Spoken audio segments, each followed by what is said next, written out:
spesiale geleentheid van ons vandag as 'n gemeenskap na die Here toe nader.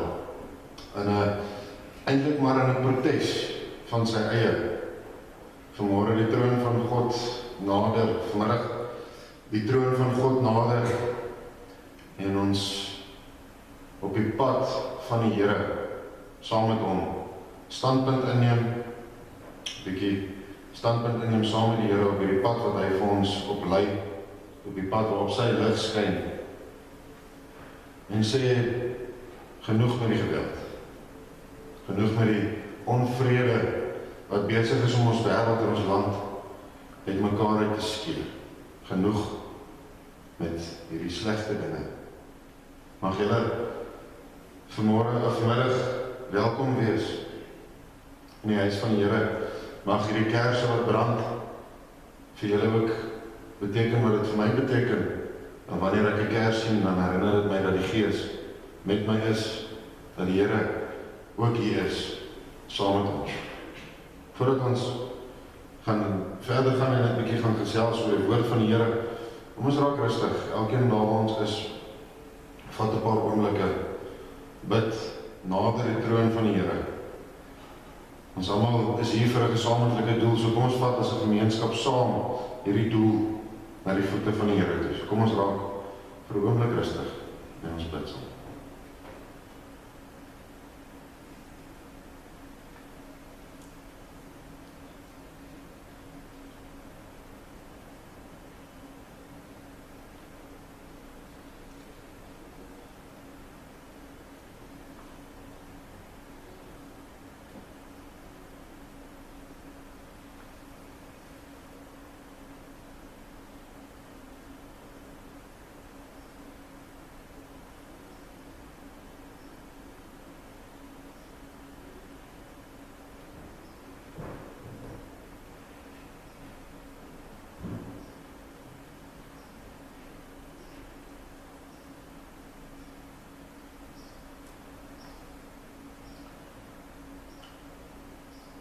Almagtige Here, Here, wat 'n wonderlike voorreg bly dit om U troon enige tyd te kan nader, Here, en te kan weet dat U vir ons luister, dat U al ons probleme en alles wat ons hinder in die lewe op U skouers neem, wanneer ons dit by U voete kom neersit.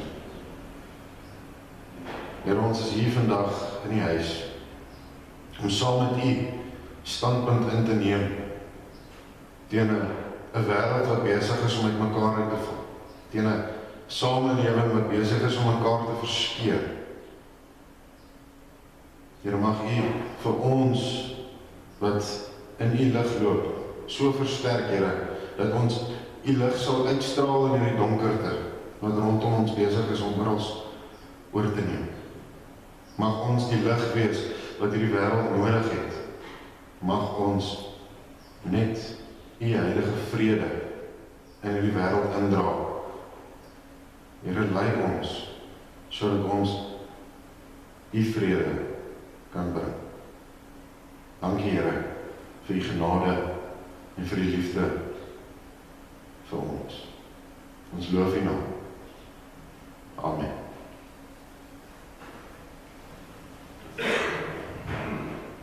Ons gaan oor 'n spesifieke teks gesels vanmiddag gou vir so rukkie, maar ons gaan nie die teks fisies lees nie. Ons gaan 'n bietjie gesels oor Lazarus se storie en wat ons daarby kan wegvat. Maar ek wil begin deur 'n bietjie te praat oor ou Dietrich Bonhoeffer. Ek dink julle hom dalk ken nie. Hy is een van die grootste teoloë van ons era, van ons tyd. Nou nog word Dietrich Bonhoeffer se boeke baie voorgeskryf op kweekskool, so hy is 'n groot teoloog. Hy was 'n Duitser wat tydens die Tweede Wêreldoorlog verskriklik krities was teen die Hitler-bewind, teen die Nazi-bewind.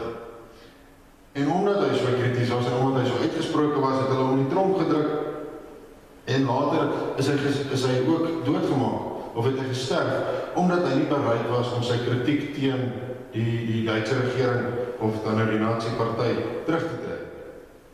Die verhaal van Dietrich Bonhoeffer is 'n verhaal van iemand wat vir meer as 4 jaar van tronk tot tronk geskuif het en briewe geskryf het vanuit hierdie tronke uit, waar hy was. In sy briewe ontmoet ons 'n magdom mense wat 'n pad met hom gestap het. Jode wat saam met hom opgesluit was, Duitsers, Russe, allerlei mense wat saam met hom opgesluit was, ontmoet ons deur sy briewe.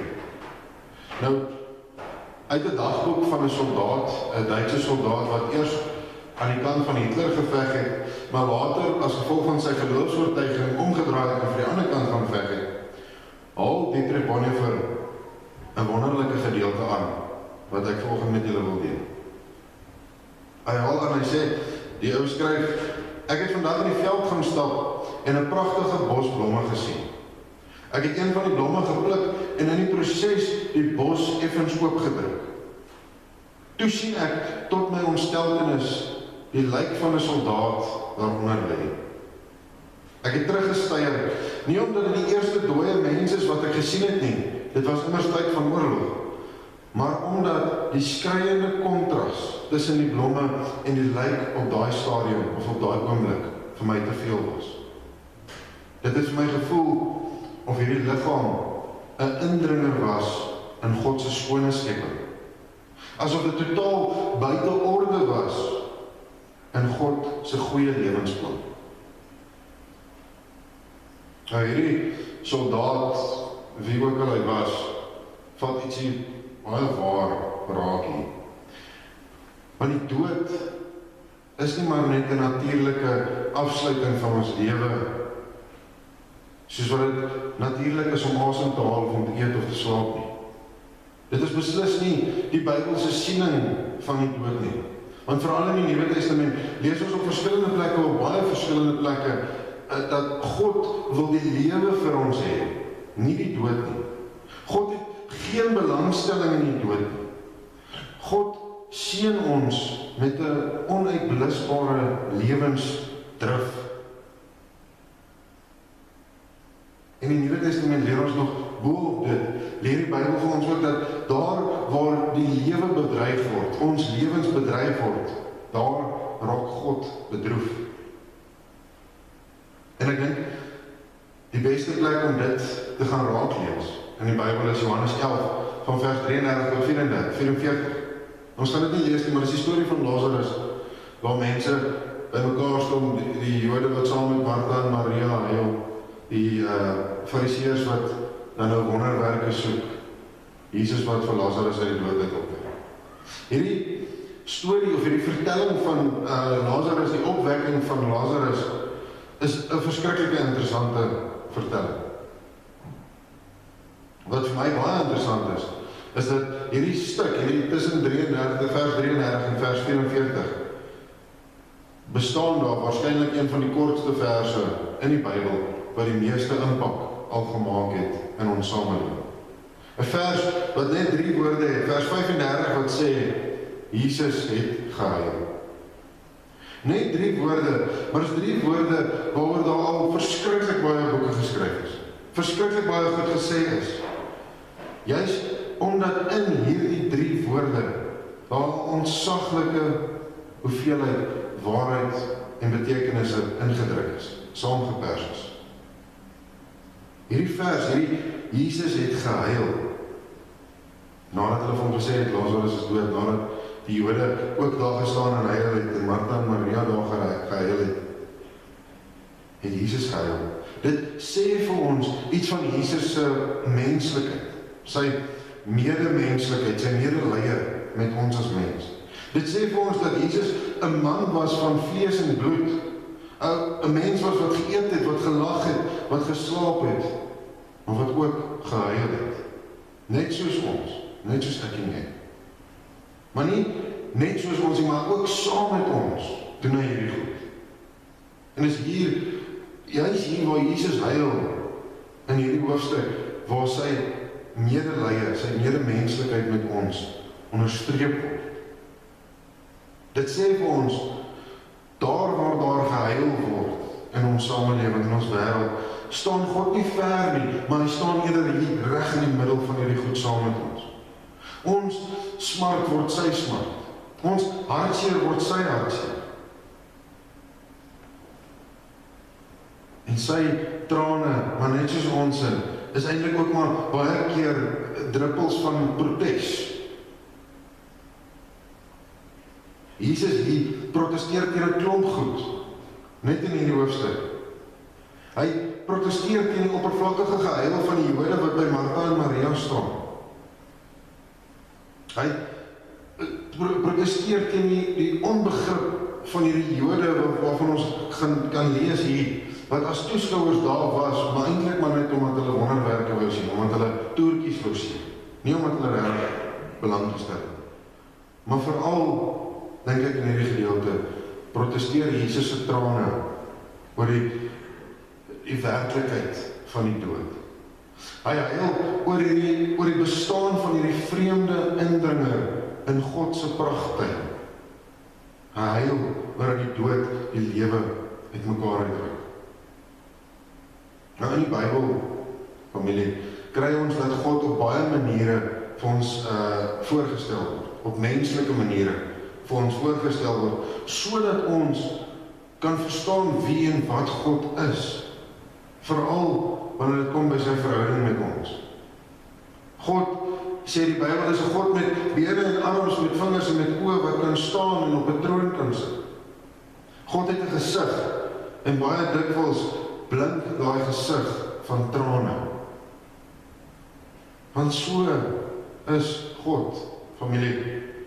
As nog 'n bom ontplof waar Christene of mense mekaar doodmaak, dan huil God. As nog 'n boer of enige familie aangeval word en uitgewis word, dan huil God. As nog 'n voertuig gekaap word en al meer as net die voertuig geneem word, dan huil God. En as die moordstatistiek, die geweldstatistieke van hierdie wêreld op ons TV-skerms verskyn, dan huil God. Johannes 11 vers 35, Jesus het gehuil. Met medelee met ons en vir ons. Soos ons gehuil, maar ook saam met ons huil hy. Uit protes gehuil, omdat mense nie ander mense se lewens respekteer nie. Maar ook ietsie anders wat uit hierdie trane uitkom, is iets wat ons moet raak sien en moet verstaan, is dat Jesus wel uit medelee huil en protes, soos ons en saam met ons huil, maar hy huil ook anders as ons. Want wanneer God huil, staan hy nie soos ons eintlik maar net hulpeloos eenkant op die rand van hierdie tragedies nie. Die storie van Lazarus eindig nie net waar Jesus gehuil het nie. Dit eindig waar Lazarus weer opgestaan het uit die dood uit, waar hy lewendig geword het. Waar hy uit die kloue van die dood uitstap. Al huil God saam met ons en so is ons. Huil hy anders. Hy huil Lazarus uit die graf uit. Hy huil die dood, morsdood. As ek dit so kan sê. Jesus huil iets van die toekoms na die hede toe. In sy hartseer, in sy trane, in sy gehuilery, lê daar 'n groot stuk heilige ongeduld, as ek dit so kan noem. 'n Stuk ongeduld met die feit dat daar so baie lyding en hartseer in die wêreld is. Dat daar so baie onnodige geweld en moord en dood is. Dat daar so baie haat tussen mense is. Hy huil met 'n heilige ongeduld oor hierdie goed. Want die dood, familie, pas nie in God se lewensplan in nie. Ons almal weet dat die dood deel is van hierdie lewe. Deel is van hierdie gebroke, onvolmaakte aarde waarop ons leef, maar tog weet ons mos dat die dood is oorwin deur Jesus. Is oorwin juis omdat Jesus nie alleen net daar by die graf van Lazarus gehuil het nie, maar omdat hy eintlik sy hele lewe lang gehuil het. Hebreërs 5 vers 7 sê dit baie mooi, hy sê, gedurende sy aardse lewe het hy aan God gebede en smekinge geoffer met 'n harde geroep en met trane. En sy gebede is verhoor vanweë sy eerbiedige onderworpenheid aan God. Jesus het sy hele lewe lang gehuil oor wat hy gesien het. Tot aan die kruis, vertel die Bybel vir ons, het hy gehuil. Daar was sy trane en sy bloed eintlik gemeng het, sodat God ons trane uit ons oë uit kan afdroog. Lees ons in Openbaring 21.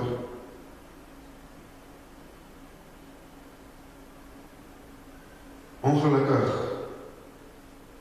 is al die trane nog nie afgedroog.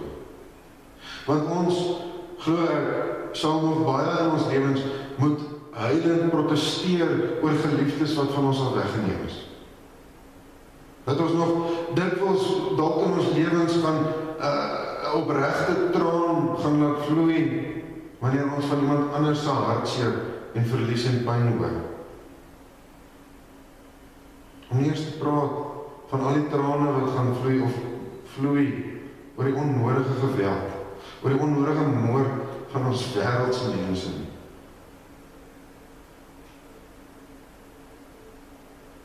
Maar, familie, en dis hoekom ons hier by mekaar gekom het vandag.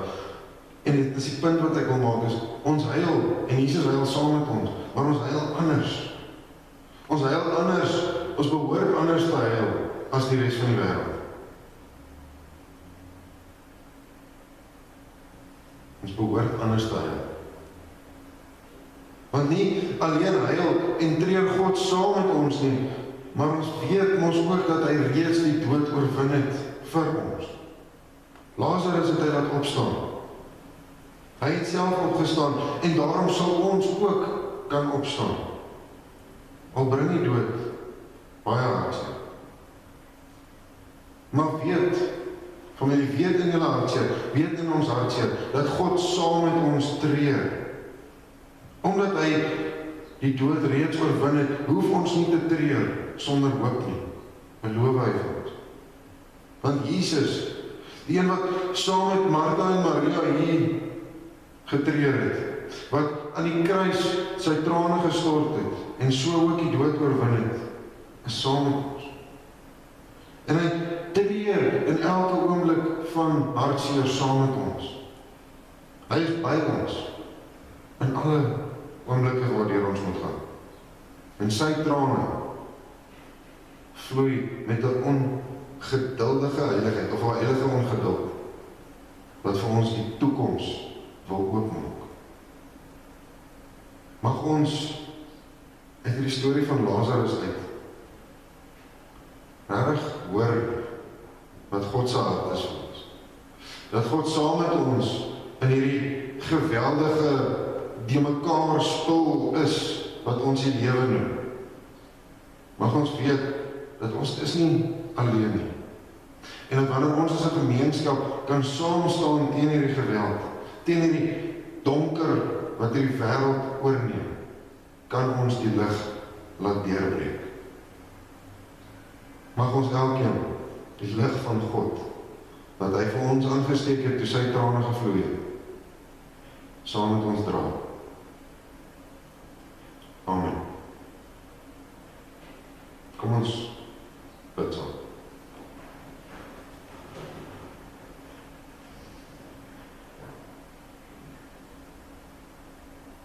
Liewe Here, hierdie woord is tog so duidelik. Die boodskap wat U vir ons gee is tog so eerlik, dat U saam met ons huil, wanneer daar nog 'n kind van U seer kry. Wanneer daar nog iemand van ons af weggeruk word deur die sinlose geweld wat ons wêreld oorneem. Here, mag ons as 'n gemeenskap opstaan, Here. Standpunt inneem teen die sinlose geweld wat alles uitmekaar druk. Mag ons die standpunt inneem, wetende dat U agter ons staan, voor ons staan, by ons staan, in ons midde is. Mag ons, Here, die ligdraers word, wat U ons aangestel het om te wees in hierdie wêreld. Vul ons, Here, met U vrede, met U liefde, en kom vee ons trane af, Here, want ons heil. Ons heil oor 'n gebroke wêreld, oor gebroke verhoudings, gebroke families, van sinlose geweld ingebreek het. Here, mag U elkeen van ons hier versterk, om die ligdraer te kan wees, maar mag U ook daar, waar daar leë plekke aan tafels is, leë kamers en huise is, mag U daar ook gaan vul met U heilige vrede, met U heilige liefde. En mag U daai trane ook gaan afvee, Here. Here, U is ons God en ons loof U. Dankie, Here, dat U ons nie alleen laat nie. Wees met ons. Amen. Ek gaan vir julle uitnooi om ietsie te doen. Ek gaan vir ons baie rustige musiek aansit, lekker saggies in die agtergrond. En ek gaan vir jou vra, as jy kan sien daarvoor, hier is 'n klomp kersse hier voor op die tafel. Ek gaan nou een van hulle gaan aansteek. En ek nooi jou uit, elkeen van julle. Kom vorentoe, kom steek 'n kers as 'n teken van ons wat saam staan teen enige vorm van geweld, enige vorm van hierdie goed wat besig is om ons wêreld uit mekaar uit te skeer. Steek 'n kers aan, spandeer 'n bietjie tyd hier as jy wil, maar steek die kers aan as 'n teken van jou gebed, as 'n teken van hierdie gebed wat ons saam doen. Kom, steek gerus aan, en dan is jy welkom om weer, of jy op so 'n plek te gaan inneem en nog 'n bietjie te sit, of om dan te gaan.